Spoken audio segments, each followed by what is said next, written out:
से पहले आपको बताते हैं कि खित्ते की सूरत हाल गैर यकीनी, हर चैलेंज से निपटने के लिए तैयार रहें। वजीर आजम शहबाज शरीफ की हिदायत, पेट्रोलियम की मसनूई किल्लत पैदा करने वालों के खिलाफ कार्रवाई का हुक्म। कहा सूबों के साथ मिलकर पेट्रोलियम बहरान पैदा करने वालों के खिलाफ एक्शन लिया जाए। सादगी और किफायत शारी इकदाम का जायजा लेने के लिए इजलास में गुफ्तगू करते हुए वजीर आजम ने कहा कि अमरीका ईरान कशीदगी बढ़ने से मुस्तकबिल में मईशत मुतासर होने का अंदेशा है। जरूरत पड़ने पर बरवक्त इकदाम के लिए जामे लाएहमल मुरतब किया जाए। मजीद बात करेंगे, इस्लामाबाद में मौजूद अपने नुमाइंदे उस्मान खान ने हमें ज्वाइन किया है। उस्मान, क्या डिटेल्स हैं?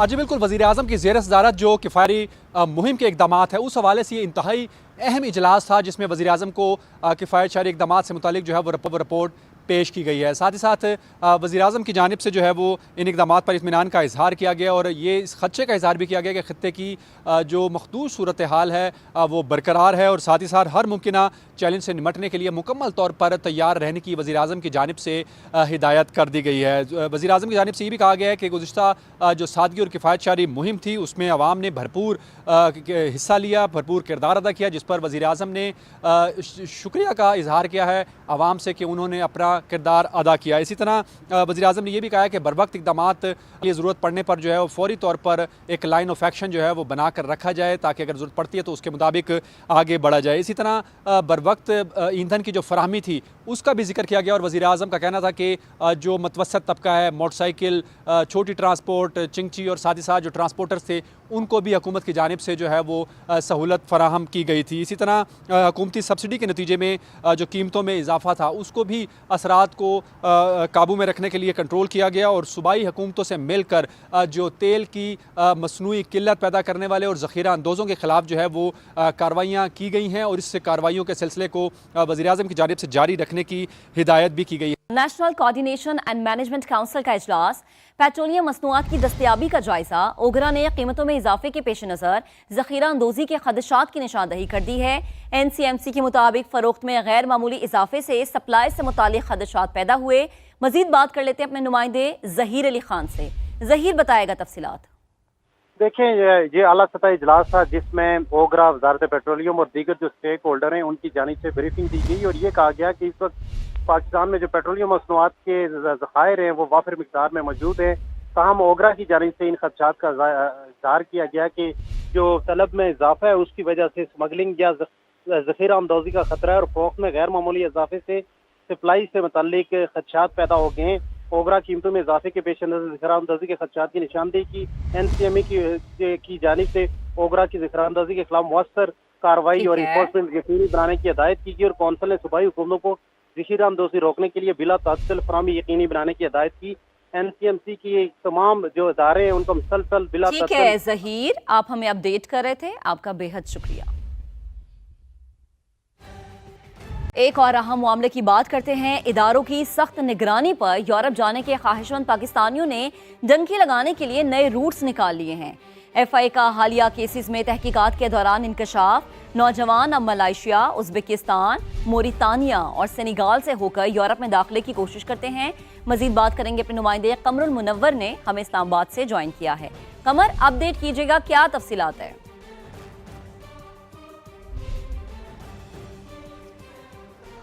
जी बिल्कुल, FIA की जानिब से अब जितने लोग डिपोर्ट हुए उनकी से तहकीकात की गई तो उनकी तहकीकात के दौरान मजीद इंकशाफात सामने आए जिसमें यह कहा गया है कि 3 नए रूट्स ऐसे हैं जिसको एजेंट्स और डंके लगाने वाले इस्तेमाल कर रहे हैं और इन रूट्स के ज़रिए जो है गैर कानूनी तौर पर इन यूरोपीय ममालिक में पहुँचा जा रहा है। जो पहला रूट बताया गया उसमें मलेशिया जो है जेन्युइन वीज़ा पर लोग यहाँ से मलेशिया विजिट वीज़ा पर जाते हैं या बिजनेस वीज़ा पर जाते हैं और उसके बाद वहाँ से मिस्र, फिर लिबिया और लिबिया से यूरोप के अंदर दाखिल होने की कोशिश जो की जाती है और इसमें बहुत सारे लोग जो हैं क्योंकि ये दुश्वार गुजार रास्ता होता है उसमें जो है वो जाँ बाग हो जाते हैं। दूसरा रूट जो है वो पाकिस्तान से उज़्बेकिस्तान, वहाँ से बेलारूस और बेलारूस से पोलैंड जो यूरोपीय ममालिक हैं वहाँ पर दाखिल होने की कोशिश की जाती है और ये भी बहुत दुश्वार गुजार रास्ता है। संगलाग पहाड़ है, यहाँ पर बर्फानी चोटियाँ और उनको अबूर करने के बाद वहाँ जाने की कोशिश की जाती है। जबकि तीसरा रूट जो है वो पाकिस्तान से मोरितानिया, फिर सेनेगाल और फिर स्पेन, इटली स्पेन या इटली जाने की कोशिश की जाती है।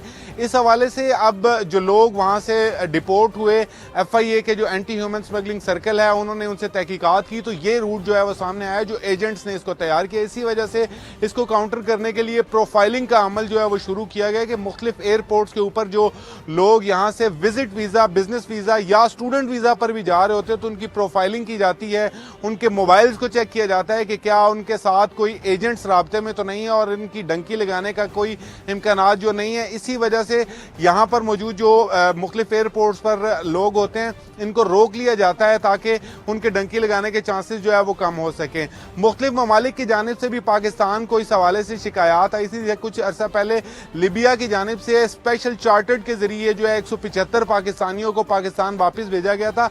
वो तमाम लोग भी जो थे यही मुख्तलिफ रूट्स इस्तेमाल करके वहाँ पर पहुँचे थे और उसके बाद जब उनसे तहकीकात की गई तो वो डंकी लगाने के लिए वहाँ पर पहुँचे थे ताकि वो किसी यूरोपीय मुल्क पहुँच सके और लिबिया से उनको वापस डिपोर्ट कर दिया गया था।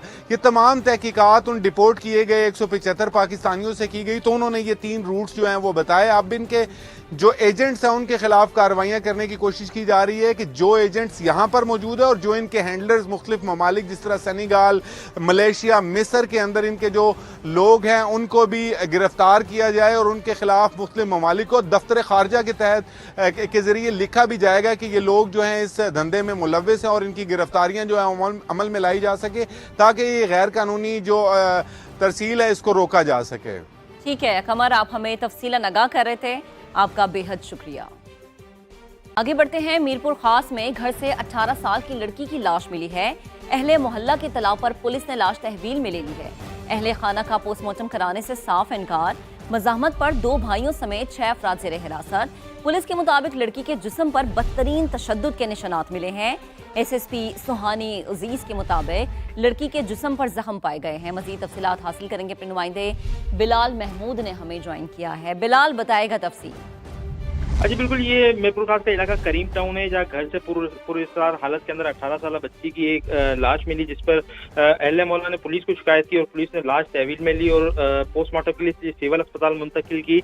लेकिन वर्षा की जानिब से पोस्टमार्टम से इनकार करते हुए मुजामत की गई पुलिस से, लेकिन पुलिस की जानिब से जो है वो अपनी निगरानी के अंदर बच्ची का पोस्टमार्टम करवाया गया और जो सरकारी काम के अंदर मुदाखलत करने वाले हैं उनमें से 6 अफराद को जो है वो अपनी तहवील में लिया गया। जबकि इस मौके पर हमारी SSP स्वाई अजीज से बात हुई तो स्वाई अजीज के मुताबिक उनकी जानिब से फॉरेंसिक टीम के हमरा जो है वो बच्ची के घर का दौरा किया गया है और क्राइम सीन को विजिट किया गया है। बुरसा से बयानात लिए गए। जबकि इसके साथ साथ जो बच्ची है इब्तदाई जो डॉक्टर से बात हुई है पुलिस की, उसके मुताबिक बच्ची के जिस्म के ऊपर जो है वो जो जख्म है वो पाए गए हैं। अब वो जख्म किस नौयत के हैं वो पोस्टमार्टम की जो इब्तदाई रिपोर्ट है उसके आने के बाद जो है वो वाजे होगा कि वो किस नौयत के जख्म है। जबकि इस वक्त तफ्तीश चल रही है। इस मौके पर IG सिंध की जानिब से भी जो है वो वाक़े का नोटिस लिया गया और DIG मीरपुर खास से मुकम्मल तौर पर रिपोर्ट तलब की गई है। जी ठीक है, आपका बेहद शुक्रिया। तो आपको अपडेट कर रहे हैं। इंतहाई अहम खबर मौसूल हो रही है। मीरपुर खास में घर से 18 साल की लड़की की लाश मिली है। अहले मोहल्ला के तलाव पर पुलिस ने लाश तहवील में ले ली। अहले खाना का पोस्टमार्टम कराने से इनकार। मज़ाहमत पर 2 भाइयों समेत 6 अफराद ज़ेर हिरासत और पुलिस के मुताबिक लड़की के जिस्म पर बदतरीन तशद्दुद के निशानात मिले हैं। SSP का क्या कहना था आपको सुनवा देते हैं। पुलिस को पता चला कि काफ़ी मिस्टीरियस सर्कमस्टांसिस में बच्ची की डेथ हुई है तो हमारा फ़र्ज़ है कि हम उसे हर एंगल से इन्वेस्टिगेट करें। अभी तक हमें पोस्टमार्टम रिपोर्ट मौसूल नहीं हुई है। जैसे वो मौसूल होगी तो उसके बाद फिर फर्दर इन्वेस्टिगेट होगी। ये बात है कि उसको चोटों के निशान हैं उसकी बॉडी पर, लेकिन वो किस नौयत के हैं, क्या उन चोटों के निशानात की वजह से डेथ हुई है या फिर कोई और रीज़न से, उन सारे पहलुओं के ऊपर हम इन्वेस्टिगेशन करें। जो इनिशियल इंटेरोगेशन है उसके लिए कुछ लोग हैं सस्पेक्ट्स जिनसे इंटरोगेशन चल रही है, लेकिन अभी FIR नहीं हुई।